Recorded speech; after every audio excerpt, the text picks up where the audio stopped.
গায়ক অভিনেতা তাহসান খানের বিয়ের খবর শনিবার সকাল থেকেই সামাজিক যোগাযোগ মাধ্যমে ছড়িয়ে পড়েছে।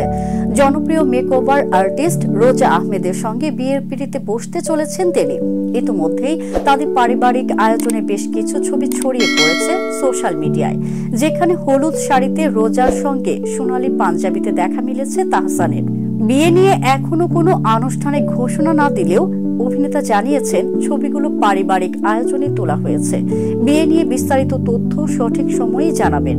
এদিকে তাহসানের দ্বিতীয় বিয়ের খবরের দিনে অভিনেতার প্রাক্তন স্ত্রী রাফিয়াত রশিদ মিথিলাকে খুঁজে বেড়াচ্ছেন নেটিজেনরা। অনেকেই জানতে চেয়েছেন অভিনেতার বিয়ের খবরে প্রাক্তন স্ত্রীর প্রতিক্রিয়া কি। তাহসানের বিয়ে নিয়ে মিথিলার তরফ থেকে এখনো কোনো মন্তব্য না আসলেও এদিন ফেসবুকে দেখা মিলেছে মা মেয়ের। শনিবার ভোর 5টায় মেয়ের আয়রার সঙ্গে একটি ছবি ফেসবুক স্টোরিতে পোস্ট করেন এই তারকা, যেখানে দেখা যায় মা মেয়ের যুগলবন্দি। আয়নার সামনে মোবাইল হাতে দাঁড়িয়ে সেলফি তুলছেন আয়রা, পাশে দাঁড়িয়ে আছেন মা মিথিলা।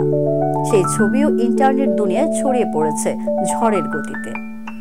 এর আগে 2006 সালের 7 অগস্ট বিয়ের বন্ধনে আবদ্ধ হন তাহসান ও মিথিলা। এরপর 2013 সালের 30 জুলাই তাদের ঘর আলোকিত করে আসে আয়রা তাহরিম খান নামের কন্যা সন্তান। সেই সংসারে ভাঙনের পর ওপার বাংলার পরিচালক সৃজিত মুখার্জির গলায় মালা দেন মিথিলা। সেই সংসারেও এখন শোনা যাচ্ছে ভাঙনের গুঞ্জন।